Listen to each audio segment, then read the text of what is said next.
Saudari dan saudara sekalian yang terkasih, dengan kondisi yang sekarang ini tidak bisa dipungkiri bahwa tidak semua hal yang biasanya bisa kita layani kemudian sekarang ini bisa dilayani, dan bahkan juga tidak semua kalangan umat juga bisa terlayani. Bahkan kalaupun ada yang bisa dilayani, pelayanan berjalan, itu pun juga tidak bisa berjalan sebagaimana biasanya. Tidak bisa berjalan secara normal, tidak bisa berjalan secara maksimal. Lalu bagaimana dengan mereka-mereka yang sampai dengan sekarang ini belum bisa terlayani itu?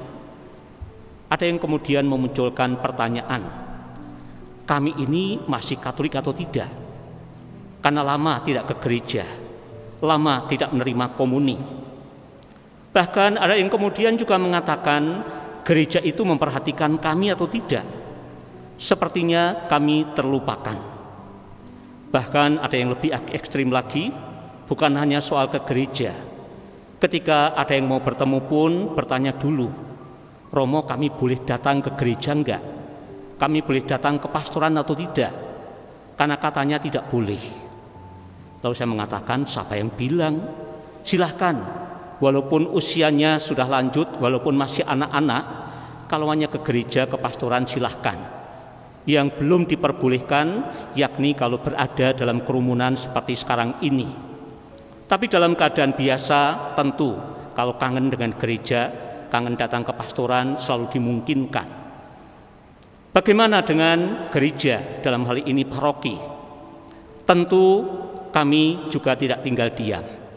Kami akan memperhatikan kepentingan bersama, bukan pertama-tama kepentingan pribadi ataupun juga kelompok. Maka selama ini setiap kali kami akan melayani, setiap kali kita akan mengadakan kegiatan, selalu mempertimbangkan 3 hal. Situasi terkini, kemudian peraturan yang berlaku sampai sekarang ini, maupun juga protokol kesehatan. Kalau itu terpenuhi, maka pasti tidak usah diminta pun akan dilakukan, akan dilayani, dan akan dikerjakan. Dan justru saat sekarang ini menjadi penting bagaimana keluarga itu menjadi gereja keluarga, bukan yang terpusat di paroki seperti sebelumnya. Dan untuk yang satu ini tentu kita tidak bisa bicara panjang lebar. Maka menyikapi semuanya itu, mari kita mencoba belajar dari bacaan-bacaan hari ini. Yang pertama, kita belajar banyak dari kisah Abraham yang digelari sebagai bapa kaum beriman. Ia sebelumnya mendapatkan janji dari Tuhan bahwa keturunannya akan sebanyak bintang di langit. Dan sepintas kelihatan mustahil. Usianya sudah tidak memungkinkan secara manusiawi.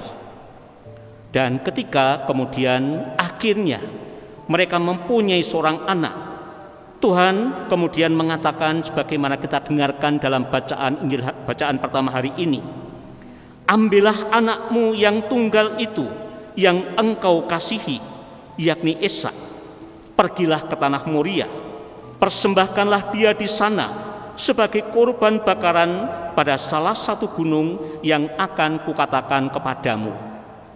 Ada janji dari Tuhan, sudah mulai terpenuhi dengan kehadiran seorang anak. Tiba-tiba Tuhan meminta sesuatu yang tidak masuk akal, sesuatu yang mustahil, sesuatu yang sulit dimengerti, sesuatu yang sangat berat. Memang dalam bacaan tidak digambarkan pergulatan hati dari Abraham maupun juga pergulatan hati dari Ishak. Tetapi perintah Tuhan itu datang tiba-tiba tanpa alasan, bahkan juga tanpa penjelasan apapun. Apa yang dilakukan oleh Abraham? Tidak komentar apa-apa, tidak protes, tidak mengeluh apapun juga, tapi ia mempunyai prinsip bahwa perintah Tuhan harus dilaksanakan, titik, tidak pakai tapi-tapi. Dan kesulitan hidup yang dialami oleh Abraham, percobaan yang terjadi dalam kehidupannya, ternyata tidak menggoyahkan imannya kepada Tuhan. Ia tetap taat dan setia, tegar laksana batu karang. Dan inilah kalau bicara soal iman. Iman sesuatu yang sangat berharga, sangat penting, yang tentunya juga meminta hal yang berharga dari kehidupan kita. Ciri khas iman adalah membebaskan diri kita dari ketergantungan apapun kecuali ketergantungan kita kepada Tuhan. Maka berhadapan dengan semuanya itu, yang perlu kita lakukan adalah menjalani dengan ikhlas, dengan taat, dan juga dengan besar hati. Kita mempunyai keyakinan sebagaimana Abraham, Tuhan tidak pernah merancang hal yang buruk bagi manusia. Dan penerapannya bagi paroki pasti tidak ingin menyingkirkan siapapun, ingin memperhatikan siapapun. Dan buah dari semuanya itu kita dengarkan di akhir bacaan pertama. Aku akan memberkati engkau berlimpah-limpah dan membuat keturunanmu sangat banyak seperti bintang di langit dan seperti pasir di tepi laut. Dan keturunanmu itu akan menduduki kota-kota musuhnya. Oleh keturunanmu lah semua bangsa di bumi akan mendapat berkat karena engkau mendengarkan firman-Ku. Abraham beserta dengan keturunannya, mereka mendapatkan berkat yang berlimpah dari Tuhan dan bahkan kemudian juga menjadi berkat bagi banyak orang. Itu bacaan pertama. Bacaan kedua berbicara tentang apa yang dilakukan Tuhan sendiri. Tuhan pun juga tidak tanggung-tanggung dalam memberikan perhatiannya kepada kita, dalam menunjukkan kasih-Nya kepada kita. Jika Allah di pihak kita, siapakah yang akan melawan kita? Ia yang tidak menyayangkan anak-Nya sendiri, tetapi yang menyerahkannya bagi kita semua. Bagaimana mungkin Ia tidak mengaruniakan segala sesuatu kepada kita bersama-sama dengan Dia? Tuhan pun tidak sayang akan anak-Nya demi kepentingan kita. Itulah kasih Tuhan kepada kita. Maka hari ini mari kita melihat kembali perjalanan iman kita. Mari kita belajar dari Abraham, bapa kaum beriman, bagaimana seharusnya beriman, taat sepenuhnya kepada Tuhan.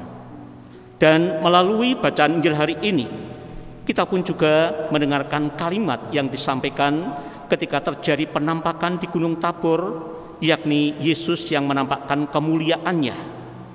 Inilah anak yang kukasihi, dengarkanlah dia. Itu tugas kehidupan kita. Pertama, mengakui, mengimani bahwa Yesus itu adalah anak yang dikasihi. Dan yang kedua, kita pun juga mendengarkan ajarannya, mewujudkan ajarannya dalam kehidupan kita. Saudari dan saudara sekalian yang terkasih, masa Prapaskah yang minggu ini memasuki pekan yang kedua mengingatkan kita bahwa ini juga menjadi jalan bagi kita menuju ke puncak gunung kemuliaan itu, melalui puasa, melalui pantang, melalui doa dan amal kasih yang ingin kita wujud nyatakan. Jalan tentu saja berat dan tidak mudah, tapi panggilan kita adalah terus mendaki supaya pada saatnya nanti kita bisa berseru seperti halnya Petrus yang melihat kemuliaan Tuhan itu.